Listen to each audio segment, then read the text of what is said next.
Assalamualaikum warahmatullahi wabarakatuh. Waalaikumsalam. Sehat Ustadz ya, semoga selalu dalam lindungan Allah. Amin ya Rabb. Mau menegaskan aja Ustadz tadi terkait dengan surat Al-Mujadilah ayat 12-13, akhirnya kan belum sampai 1 hari sudah langsung dimansuh. Dan dimansuhnya dengan surat Al-Ahzab 53 gitu ya Ustadz? Atau bagaimana tadi? Nah, di maksudnya dengan ayat berikutnya surat dengan Al-Mujadilah itu. Ya. Istilahnya ya udahlah kalau nggak mau, kalau keberatan dengan infak atau bersedekah sebelum bertemu dengan Rasulullah, yang penting kamu perbanyak sholat. Ya. Aqimus sholata wa atuz zakah. Seperti baik, itu. Ustaz. Ya. Jazakallah. Ya, ada lagi yang mau bertanya langsung? Kalau tidak ada, mungkin ada di chat ya Ustaz sebentar. Saya lihat. Ada ini pertanyaan Ustaz. Assalamualaikum Pak Ustaz. Izin bertanya, apakah ayat 53 jika diundang makan setelah makan langsung pulang hanya berlaku untuk di rumah Rasul atau berlaku juga buat umat Rasulullah?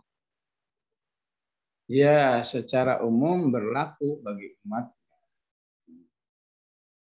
Tapi kalau dari awal undangannya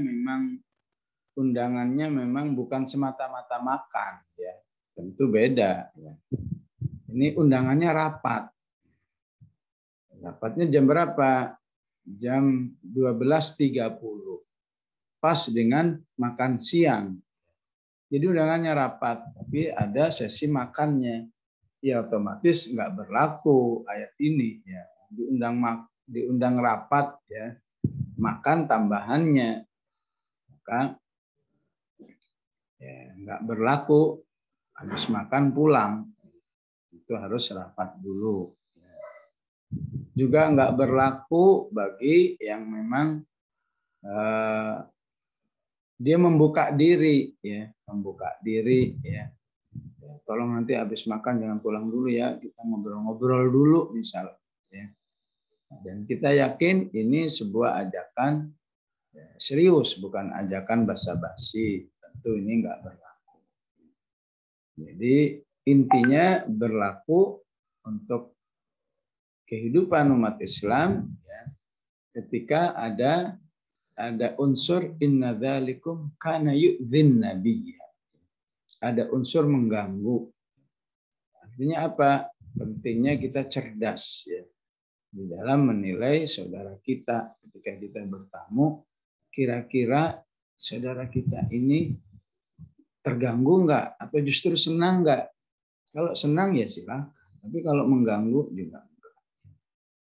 Ini juga yang dibahas oleh para ulama pada ayat ya ayyuhalladzina amanu la tadkhulu buyutan ghaira buyutikum hatta tasta'nisu, ya. Ada bertamu itu harus memberi suasana yang menyenangkan. Ya. Jadi ya, kita harus tahu ini senang, ini tuan rumah senang, ini tuan rumah nggak senang. Ya. Nah, itu kita harus tahu. Jangan udah tahu nggak senang masih juga, ya. Nah, di sini seorang penulis tafsir memberi contoh apa yang sering terjadi, bertamu, ya, kemudian melihat televisi, ya, melihat televisi bagus, nanya, ini beli di mana? Ini berapa harganya? Pakai pura-pura lagi. Kalau boleh tahu ini berapa harga? Kan tuan rumah nggak mungkin jawab kalau boleh tahu iya tapi nggak boleh, nggak mungkin juga jawabnya. Tapi harus cerdas, ya. Ketika tuan rumah mengatakan misalnya nggak tahu tuh udah 3 tahun yang lalu, ya sudah jangan dikejar, ya.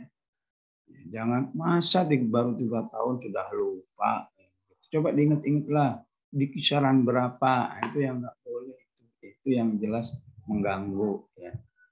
Karena itu Allah katakan, ya, ketika ada bertamu di rumah keluarga, ya, ada bertamu di rumah keluarga itu kan ditutup ayat An-Nur 61 yang pernah kita kita pelajari la'allakum taqilun.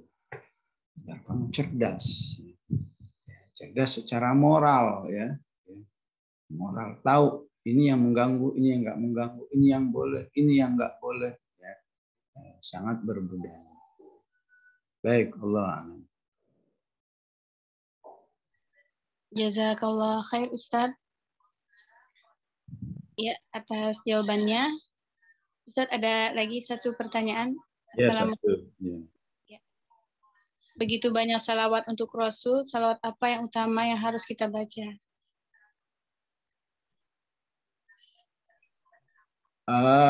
Ada yang pendek ya, yang terpendek adalah Allahumma sholli wa sallim ala Muhammad. Ya. Ada yang terpanjang, Allahumma sholli ala Muhammad kama shallaita ala Ibrahim wa ala ali Ibrahim, barik ala Muhammad wa ala ali Muhammad kama barakta ala Ibrahim wa ala ali Ibrahim alamin innaka Hamidum Majid. Ya. Ada satu pertanyaan yang menarik. Kalau bersalawat kepada Rasulullah jelas perintahnya. Ya ayyuhalladzina amanu shallu alaihi wa sallimu taslima. Kalau bersalawat kepada Nabi Ibrahim dari mana perintahnya? Apa alasannya? Ya, maka bagus ini untuk ditanyakan ataupun diketahui. Jadi bersalawat kepada Nabi Ibrahim ini sebagai apresiasi atas cintanya Nabi Ibrahim kepada Rasulullah dan kepada umatnya. Berapa kali Nabi Ibrahim ngomong ini? Sekali. Tapi dibalas oleh Allah, oleh Rasulnya, dijadikan sebagai sebuah salawat Ibrahimiyah. Di dalam peristiwa apa? Isra Mi'raj. Dalam Mi'raj, ketika Rasulullah bertemu dengan Nabi Ibrahim, ya, Rasulullah dipesan oleh Nabi Ibrahim. Ya. Ya. Nabi Ibrahim manggilnya anakku, wahai anakku katanya. Ya. Ya, ibni katanya. Ya. Karena memang anaknya, ya, cucu dari setelah sekian keturunannya ya. Tolong sampaikan salam kepada umat. Akri alayya minnis salam. Nabi Ibrahim saking cintanya kepada Rasulullah, otomatis cinta kepada umatnya. Sampaikan salamku kepada umatmu. Jadi hanya sekali dibalas. Nah, inilah pentingnya ketika saya sering mengingatkan, kalau ada amal-amal yang nggak terjangkau, jangan langsung ditolak. Niatkan, walaupun sekali aja. Ya.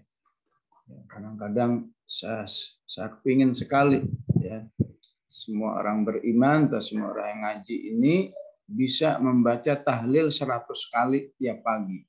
La ilaha illallah wahdahu la syarika lah, lahul mulku wa lahul hamdu wa ala kulli syai'in qadir.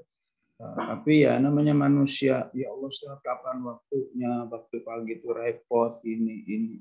Iya betul memang. Tapi kalau sekali saja deh, ya setelah itu mau kapok juga nggak apa-apa deh istilahnya ini kasarnya. Ya. Maksud saya kenapa nggak dikiati begitulah ya? Karena amal itu walaupun sekali itu pasti ada dampaknya. Lihat Nabi Ibrahim sekali saja ngomong begitu, ya. Hasilnya apa? Jadi syariat ya, bahwa bersalawat yang baik itu bersalawat yang terpadukan antara Nabi Muhammad dan Nabi Ibrahim. Minimalnya 17 kali kita bersalawat Ibrahimiyah ini. Yang tidak terlepas dari satu kebaikan yang dilakukan Nabi Ibrahim. Tolong sampaikan salam saya kepada umatmu. Dan bilang ajarkan kepada umatmu bahwa surga ini sangat indah. Sayang kalau nggak masuk ya. Supaya mereka masuk surga, pesan Nabi Ibrahim juga, umatmu suruh banyak-banyak membaca Subhanallah walhamdulillah wa la ilaha illallah wallahu akbar. Jadi tasbih ini tidak saja recommended dari Rasulullah, bahkan recommended dari Nabi Ibrahim alaihissalam. Baik. Tampaknya ada yang angkat tangan. Bu Dwitya. Ya, silakan Ibu Ditya. Terima kasih panitia. Assalamualaikum Ustadz. Ya, saya mau bertanya Ustadz tentang ayat-ayat ini berarti kan membahas tentang adab ya Ustadz ya. Tentang adab, bermuamalah terutama kepada Rasulullah dan istrinya. Dan tentu maknanya juga adab kita untuk berinteraksi dengan orang-orang beriman dan mungkin guru-guru kita juga ya Ustadz. Cuma yang saya mau tanyakan adalah tentang korelasinya dengan makna silaturahim Ustadz dalam masyarakat. Jadi kalau masyarakat sering berpendapat bahwa silaturahim itu maknanya itu bertemu gitu ya. Jadi kayak acara makan-makan seperti ini dikatakan bersilaturahim. Nah, padahal faktanya seperti kita gitu ya, umat Rasulullah tidak bisa kan bertemu dengan Rasulullah, dan para sahabat juga ternyata Allah batasi bertemu dengan Rasulullah. Dan kita bersilaturahim dengan cara itiba tadi dan bersolawat. Nah, saya mau memastikan lagi ya, saat ketika kita menyampaikan kepada umat gitu, bahwa silaturahim itu letaknya ada di hati gitu. Jadi ketika memang kondisi kita tidak bisa bertemu, sesungguhnya ketika hati tertaut gitu, maknanya itu silaturahim itu sudah tetap terjalin begitu Ustaz. Mohon penjelasannya Ustaz ya. Wallahu a'lam bishawab. Ya, memang inti silaturahim itu harus ada interaksi ya. Baik interaksi yang minimalis maupun maksimalis ya. Makan itu salah satu interaksi yang ya, interaksi yang memang banyak direkomendasikan ya. Baik dalam Al-Qur'an maupun dalam hadis ya. Ya. Dalam hadis ada ungkapan istilahnya wa'af'imut ta'am. Ya. Ya, kamu sering-sering memberi makan kepada orang. Ya, kalau minimalis saat ini ya minimal japrian misalnya ya. Japrian ke keluarganya misalnya, walaupun sekedar assalamualaikum, setelah itu apa kabar, insya Allah itu bernilai silaturahim yang memang sangat ditekankan oleh Al-Quran agar kita betul-betul menyambung silaturahim dan ditekankan jangan sampai terjerumus dalam pemutusan silaturahim. Ya. Ya. Istilahnya wa yaqta'una ma amarallahu bihi ayyusal. Ya. Jadi bahkan Allah menyebut ya, memutus silaturahim itu sama seperti melakukan kerusakan di bumi. Alladzina yanquduna ahdallahi min ba'di mitsaqihi wa yaqta'una ma amara Allahu bihi ayyusala wa yufsiduna fil ardh. Kenapa bisa disebut merusak? Karena memang ya, rusaknya silaturahim itu bisa menjadi paling tidak menurunnya kualitas masyarakat. Dan masyarakat yang jelek memang akan berdampak kepada kerusakan sosial. Jadi sungguhnya kalau saja semua orang menjaga silaturahim, itu saya membayangkan andai kata nggak ada depsos, insya Allah aman tuh masyarakat. Andai kata nggak ada baksos juga aman.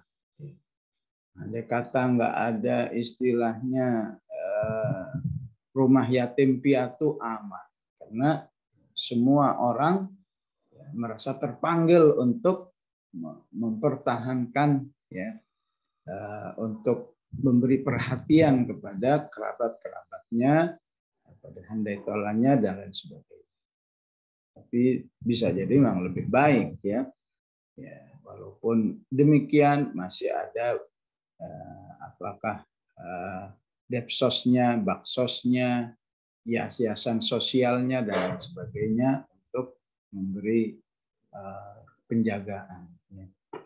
Baik Ibu-Ibu, sampai di sini insya Allah. Mohon maaf Mbak bisa melanjutkan lebih dari ini. Saya mohon izin saya tutup dengan doa. Bismillahirrahmanirrahim. Alhamdulillah Rabbil Alamin. Allahumma salli wa sallim ala Sayyidina Muhammad wa ala ali Sayyidina Muhammad. Allahumma arhamna bil Qur'an waj'alhu lana imaman wa nuran wa hudan wa rahmah. Allahumma dhakkirna minhu ma nashina wa 'allimna minhu ma jahilna warzuqna tilawatahu ana al-laili wa ana an-nahar bi rahmatika ya arhamar rahimin. Rabbana hab lana min azwajina wa dhurriyyatina qurrata a'yunin waj'alna lil muttaqina imama. Rabbana la tuzigh qulubana ba'da idh hadaitana wa hab lana min ladunka rahmah innaka antal wahhab. Sallallahu alaihi sayyidina Muhammad wa ala alihi wa sahbihi wa sallam. Walhamdulillahi rabbil alamin. Wassalamualaikum warahmatullahi wabarakatuh.